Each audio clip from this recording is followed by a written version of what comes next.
আমার তো প্রত্যেকটা কাজ আসলে নিজের কাজ, বা তারপরও যদি চুজ করে এমন কোনো গল্পের নাম বলতে হয় যেটা আমার মনে দাগ কেটেছে, তাহলে আমি অবশ্যই বলবো চিরকাল আজ, ভিকি জায়েদ ভাইয়ার।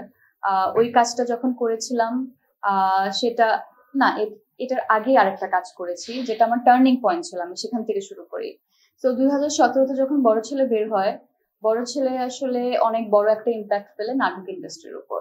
এবং ওই সময় তো আপনার, এখন ভাইরাল ওয়ার্ডটা তো খুবই কমন, কিন্তু ওই সময় এতটা সোশ্যাল মিডিয়ার ইউজ না থাকাতেও কাজটা ওভারনাইট অনেক মানুষ দেখে ফেলে।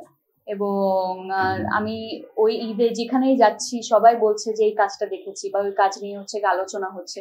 তো তখন আমি প্রথমবারের মতো আমার নাটকের ক্যারিয়ারে বুঝতে পেরেছি দ্যাট আমার একটা কাজ অনেক প্রশংসা পাচ্ছে এবং সবাই অনেক প্রশংসা করছে। তো আমি মনে করি বড় ছেলে ডেফিনেটলি আমার নাটকের ক্যারিয়ারে আমার একটা টার্নিং পয়েন্ট ছিল, যেটার পর থেকে আমার আর ফিরে তাকাতে হয় নাই।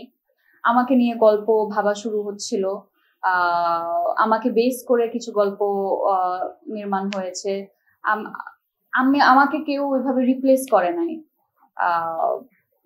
তো ওইটা ডেফিনেটলি একটা পয়েন্ট আমার লাইফের।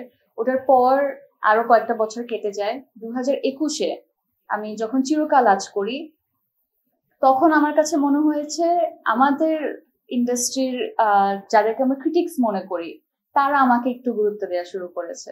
আর তার আগে সবাই ভাবতে হচ্ছে আচ্ছা রোমান্টিক কাজ করে, এগুলোই পারে। বাট একটু ডিফারেন্ট কাজ কি আসলে মেজবিন হ্যান্ডেল করতে পারবে কিনা। তো যখন আমি একজন অ্যামনেশিয়া পেশেন্টের রোল করেছি এবং সেটাও অনেক প্রশংসিত হয়, তখন আমার মধ্যে আরো ক্ষুধা জন্মায় যে আমি এখন একটু ডিফারেন্ট ডিফারেন্ট কাজ করি। রোমান্টিক বা কমেডি এই ধরনের কাজ তো করা হয়েছে, আমি এখন একটু এক্সপেরিমেন্ট করি। আমার প্রত্যেকটা নাটক আরেকটা নাটক থেকে একটু ডিফারেন্ট হবে। তো সেই জায়গা থেকে একটু একটু করে হচ্ছে কাজ শুরু করি।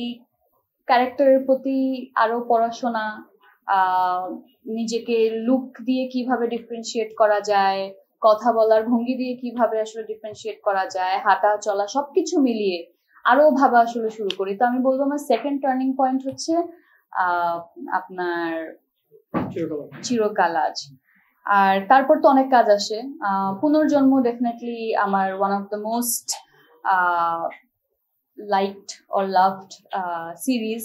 কারণ এখনো যখন আমি বিদেশে ট্রাভেল করি কিংবা কোনো জায়গায় যাই, সবাই বলে পরের পর্ব কখন আসবে। তো এই প্রশ্নটা আসলে ভালো লাগে, তার মানে হচ্ছে আগের পর্বগুলো মানুষরা দেখেছে এবং এক ধরনের ইন্টারেস্ট আছে এই সিরিজটার প্রতি। সেটা একটা। এরপর তো প্রিয় মালতী করলাম, সেটা আমার সিনেমার জার্নিতে আমার একটা কি বলে প্রথম পা দেয়া বা ফার্স্ট স্টেপ হিসাবে আসলে কাউন্ট করা যায়। আর সাবা তো তার আগে শেষ করে ফেলেছিলাম, সাবা এখন রিলিজ হচ্ছে। তো প্রত্যেকটা ধাপ হয়তো বা আপনাদের চোখে কতটুকু ইম্পর্টেন্ট বা কতটুকু বড় আমি জানি না, কিন্তু আমার লাইফে এগুলো অনেক বড় ইম্প্যাক্ট আসলে ফেলেছে।